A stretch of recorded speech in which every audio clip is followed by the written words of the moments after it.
आज मार्केट में strong blood bath था, बट मार्केट समहाउ रिकवर करता हुआ दिखाई दिया। अब देखो, बहुत से लोगों के क्वेश्चन आते हैं कि सर क्या पैनिक करना चाहिए, क्या हम लोग म्यूचुअल फंड को सेल कर दी, बहुत सारे क्वेश्चन है। मैं अगर वन शॉट आंसर करूं तो नहीं। देखो, मार्केट में आज अगर ध्यान से देखोगे, मेरा यहाँ पे चार्ट दिखाई देगा, मार्केट में नीचे के लेवल से रिकवरी आई है। 23,700 से लेके मार्केट यहाँ पे 24,000 के ऊपर क्लोजिंग दी है। मार्केट बहुत ही अच्छा रिकवर किया फ्रॉम द लोअर लेवल से। जनरली अगर क्लोजिंग पॉजिटिव होती ना, तो आप ये समझ के चलो कि टेम्पररी सेलिंग प्रेशर है। हाँ, प्रेशर ऐसा नहीं बोलूंगा कि खत्म हो जाएगा एक दो दिन के अंदर, बट ये टेम्पररी सेलिंग प्रेशर होता है। आपको सिर्फ ये ध्यान में रखना है कि सपोर्ट्स निफ्टी के देखते रहने हैं। प्रॉपर पुल बैक आएगा तो मैं यहाँ पे बता दूंगा, अपडेट कर दूंगा कि यहाँ पे ये प्रॉपर पुल बैक है। म्यूचुअल फंड अगर आप हमारे लिंक से अकाउंट ओपन करते हैं तो मैं आपको म्यूचुअल फंड में भी गाइडेंस कर दूंगा। अगर आपको लमसम करना है, एसआईपी करनी है, तो वहाँ पे भी प्रॉपर आपको अपडेट मैं जरूर कर दूंगा, ठीक है। बट अभी के लिए आप ये समझ के चलो कि मार्केट ने पुल बैक दिया है, it's positive side, but strong नहीं है, ठीक है। चलिए देखो, मैं यहाँ पे बहुत सारी चीजें डिस्कस करूंगा। मार्केट ने क्यों पुल बैक दिया, क्रूड ऑयल कहाँ जा सकता है, क्या क्रूड ऑयल $150 $200 जा सकता है, एंड इसके अलावा डिफेंस क्यों नहीं चल रहे हैं, बीपीसीएल एचपीसीएल, ये सब डिस्कस करूंगा। अब देखो, एक बात बताना चाहूंगा, ऐसे मार्केट में बीटीएसटी स्विंग ट्रेड बहुत रिस्की होते हैं। हालांकि मैं कोई रिकमेंडेशन नहीं करता, बट मैं यहाँ पे मैंने खुद आज यस्टरडे 2 बीटीएसटी लिए थे फ्राइडे को, जिसमें जिंदाल पॉली था। आज आप चार्ट देख लेगा, आज भी 5% पॉजिटिव है। और एक पार्क करके कोई कंपनी थी जो अभी रिसेंटली लिस्ट और अभी लाइफ पे क्रॉस करती हुई दिखाई दी, तो यस्टरडे मैंने ब्रेकआउट देखा तो मैंने एंट्री की थी। हालांकि मैंने उसको कॉस्ट पे निकाला, बट पॉइंट क्या आ जाता है कि मार्केट में मोमेंटम्स कभी कभी सस्टेन कर जाते, कभी नहीं करती। जैसे कि जिंदल पॉली ने सस्टेन किया, वो भी स्लाइटली गैप डाउन था 2%, 12 बजे के बाद वापस ब्रेकआउट करके आपको 5-6% ऊपर जाता हुआ दिखाई दिया। और मैं जनरली ऐसे ही स्टॉक चूज करता हूं जो मुझे लगता है कि भाई 2 से लेकर 6% इजीली मोमेंटम कर जाए और पैनिक ना हो। अगर इवन फॉलिंग मार्केट में हो तो मुझे ज्यादा पैनिक ना दे, ठीक है। मैंने JWL भी लिया था, जुपिटर वैगन्स बीटीएसटी भी लिया था। मॉर्निंग की विद इन 3 मिनट्स की कैंडल के अंदर मैंने एग्जिट कर दिया, 5-4% का प्रॉफिट मिला, निकल गया। उसके बाद अगर आप देखोगे तो वही 5 मिनट के अंदर बाद में फॉल आता हुआ दिखाई दिया, ठीक है। तो देखो, स्टॉक सिलेक्शंस करना बहुत ही इंपॉर्टेंट है। आप देखो कि आप कौन सा पैटर्न चूज कर रहे हो, ठीक है। वीक मार्केट में भी अगर आप इजीली टाइम टू टाइम निकल जाते हैं ना, तो भी बेनिफिट्स हो सकते हैं।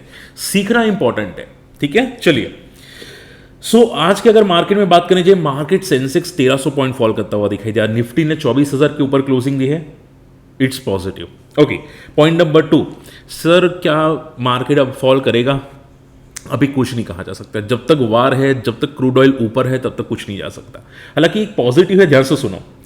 अभी अगर आप ध्यान से देखोगे तो क्रूड ऑयल $90 पे क्लोज हुआ था फ्राइडे को, आप यहां पे चेकआउट कीजिएगा।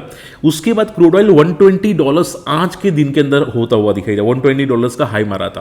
ओके, जो मैंने आपको रेजिस्टेंस बताया था कि 100 एक $120 का रेजिस्टेंस है, वहां पे हाई मारता हुआ दिखाई दिया। अब फॉल का रीजन क्या था? फ्रॉम द टॉप से अगर आप देखोगे, क्रूड ऑयल 10 से 15% फॉल करता हुआ दिखाई दिया, ठीक है।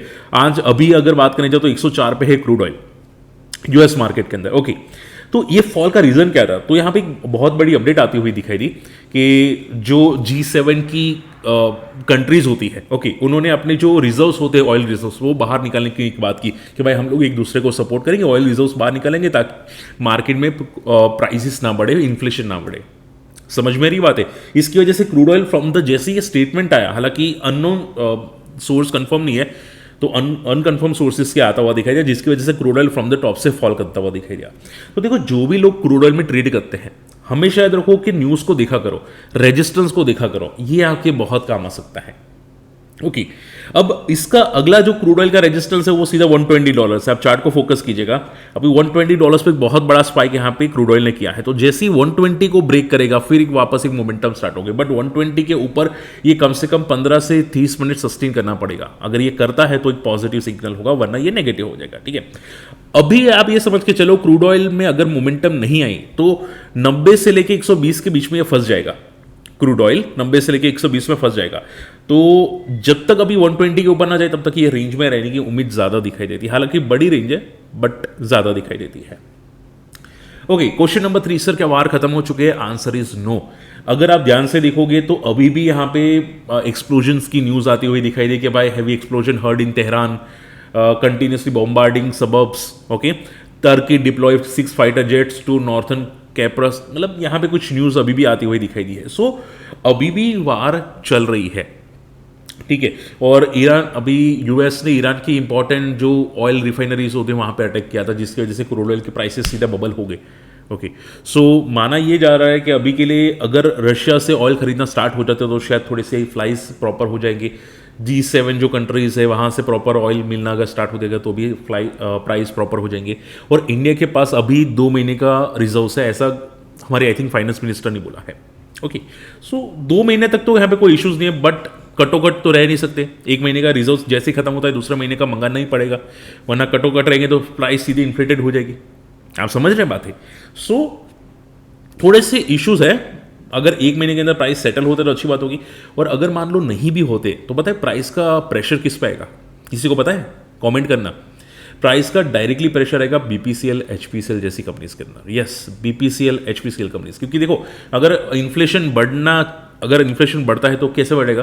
प्राइसेस से, पेट्रोल डीजल की।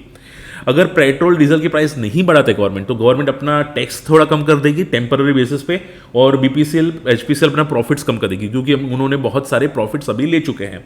सो उसकी वजह से भी आप देखोगे तो आज बीपीसीएल, एचपीसीएल जैसी कंपनीज आज फॉल करती हुई दिखाई दी। ठीक है, 6% से लेकर 9%। सो मोरल ऑफ द स्टोरी पता है क्या है? कोई भी रैंडमली स्टॉक चूज करोगे ना, फंसने के चांसेस है कि भाई सर क्रूड ऑयल भागा, बीपीसीएल, एचपीसीएल को बेनिफिट होगा, फलाना को बेनिफिट होगा। नहीं बेनिफिट होगा। इवन मैंने सुना था कि भाई यहाँ पे जो ट्रांसपोर्ट कंपनी से लाइक जो क्रूड ऑयल लाती है यहाँ पे इंडिया के अंदर, एससीआई कंपनी, उसको बेनिफिट होगा, वो भी फॉल करता हुआ दिखाई दिया। डिफेंस को बेनिफिट होगा कि भाई डिफेंस को ऑर्डर मिलेंगे, इसकी वजह से डिफेंस आज भी फॉल होता हुआ दिखाई दिया। ठीक है, तो पॉइंट ये आ जाता है कि अब रैंडमली अभी चूज करना बहुत डिफिकल्ट हो गया कि भाई अब ये चलेगा कि नहीं चलेगा। आपको चार्ट पैटर्न देख के ही समझना पड़ेगा। आप बोलोगे कि सर ये अब डिफेंस चलना चाहिए, नहीं चला तो गिर गया, तो जैसे याद है। समझ मेरी बात है। अब डिफेंस क्यों गिरा वो सुन लो। डिफेंस में भी एक इंपॉर्टेंट न्यूज आ रही है कि माना जा रहा है कि ये जो क्रूड ऑयल की वजह से प्राइसेस अगर इन्फ्लेटेड होते हैं, तो प्राइसेस को कंट्रोल करने के लिए या क्रूड ऑयल को ज़्यादा महंगी प्राइस पे मंगाने के लिए शायद गवर्नमेंट डिफेंस ऑर्डर्स को डिले कर सकती है। ऐसी न्यूज़ आ रही है, मैं नहीं बोला हूँ, न्यूज़ आ रही है, जिसकी वजह से ऑलरेडी आज डिफेंस फॉल हुए हैं। ठीक है, आप यहाँ पे न्यूज़ पढ़ सकते हैं। सो मोरल ऑफ द स्टोरी, कोई सेक्टर ऐसा नहीं है जो पॉजिटिव है। रेलवे, डिफेंस, एचपीसीएल, बीपीसीएल या कोई भी एबीसी, कोई भी कंपनीज। हालांकि चार्ट पैटर्न को देखोगे तो थोड़ा सपोर्ट मिलेगा। ठीक है, जैसे कि मैंने बीटीएसटी किया था, जेडब्ल्यूएल के अंदर मैंने किया था, पार्क करके एक था वो, फिर जिंदल पॉली था। मैंने तीन ही बीट, मैंने एक चौथा भी लिया था पावर इंडिया, हालांकि वो सस्टेन नहीं हुआ, बट मैंने 4 बीटीएसटी लिए थे। सो moral of the story, market में बहुत सोच समझ के करना पड़ेगा ऐसे मार्केट में। और हाँ, होल्ड करते हैं तो भी प्रॉब्लम आ जा सकती है। हालांकि मैं कोई रिकमेंडेशन नहीं करूंगा, बट ये पैटर्न से है। ठीक है, तो मैं बहुत सोच समझ के आगे चलता हूं। ओके, इसके अलावा लास्ट थी, फिर मैं आपको निफ्टी का सपोर्ट्स बता दूंगा। मीशू में अगर बात करनी चाहिए, मीशू आज 10% फॉल किया, क्योंकि इनकम टैक्स का नोटिस आया 1500 करोड़ का। अब ऑलरेडी ये फ्रॉम द टॉप से 44% आई थिंक क्रैश हो चुका है। सो अभी बहुत सारी कंपनीज लोअर लेवल पे आ चुकी है। अब देखो, एक जैकपॉट मंत्र बताता हूं, ध्यान से सुनो। ये एक रैंडम पॉइंट है जो मैं आपको बताऊंगा, जो मैंने एक्सपीरियंस किया है। मैंने ये देखा है कि जब भी मार्केट में फॉल्स आते हैं, सभी फॉल करते हैं। अच्छी कंपनीज, खराब कंपनी, सभी फॉल करते हैं। अगर किसी की फंडामेंटल्स अच्छे हो तो भी, अगर किसी को क्रूड ऑयल के साथ कनेक्शन नहीं है तो भी।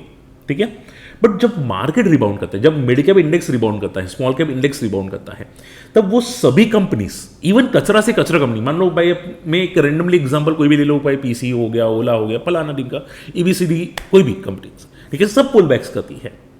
ठीक है, वो क्यों पुल बैक्स करती है? क्योंकि एक शॉर्ट कवरिंग आती है। आप समझ रहे हैं?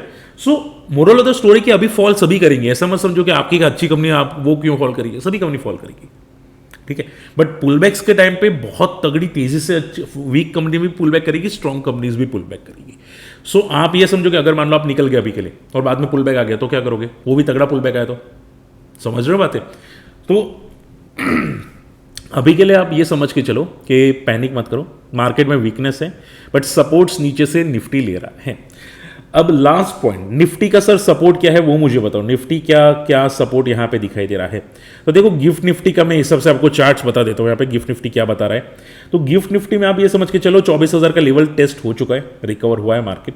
एंड अभी के लिए आप 33,800 का था, जो आज मॉर्निंग में ब्रेक हो चुका है, सस्टेन करने की कोशिश कर रहा है। अगर ये महीने के अंदर मार्केट ने सस्टेन कर लिया 23,800 का लेवल ये मंथ की एंड तक, ठीक है, तो मार्केट यहाँ से रिबाउंड आएगा। अगर सस्टेन किया तो अगर नहीं किया सस्टेन, क्योंकि यहाँ पे चार्ट्स पे बहुत तगड़ा स्ट्रॉन्ग सपोर्ट है 20 मूविंग एवरेज मंथली चार्ट पे, अगर ये नहीं किया, क्योंकि मार्केट ने सिंस 2020 से ये लेवल नहीं तोड़े मंथली चार्ट पे, अगर ये टूट गया तो फिर आप ये समझ के चलो सीधा 22,000 आपको मार्केट दिखाई देगा। ठीक है, सो 23,800 बहुत इंपॉर्टेंट है, 22,000 second most one of the best valuable important levels हो जाते हैं मार्केट का। बाकी उससे नीचे कहना तो डिफिकल्ट है, ठीक है, पॉसिबल नहीं लगता, बट ये मोस्ट प्रोबेबली सपोर्ट्स मार्केट के अभी के लिए दिखाई देते हैं। और मार्केट में टेम्पररी वॉलेटिलिटी होगी, बी रिलैक्स, पेशेंस रखो, पैनिक मत करो, अच्छे लेवल्स आएंगे तब मैं म्यूचुअल फंड्स के बारे में आपको अपडेट कर दूंगा कि सपोर्ट्स कहाँ पे आप हमारी कम्युनिटी में आ सकते हैं, हमारे लिंक से अकाउंट ओपन कर सकते हैं। और बहुत सारे लोग हैं हमारे कम्युनिटी में, आप जाके चेकआउट कर सकते हैं, काफ़ी हम लोग डिस्कस करते रहते हैं, मेरे स्क्रीनर्स है वो शेयर मैं आप लोगों को कर दूंगा। इसके अलावा मेरे कुछ कोर्सेज है वो फ्री ऑफ कॉस्ट शेयर कर दूंगा, तो जो लोग ज्वाइन किए उनको भी थोड़ा बहुत पेंडिंग है वो फॉरवर्ड मैं ज़रूर कर दूंगा। ठीक है, मिलते हैं अगले वीडियो में, बाय।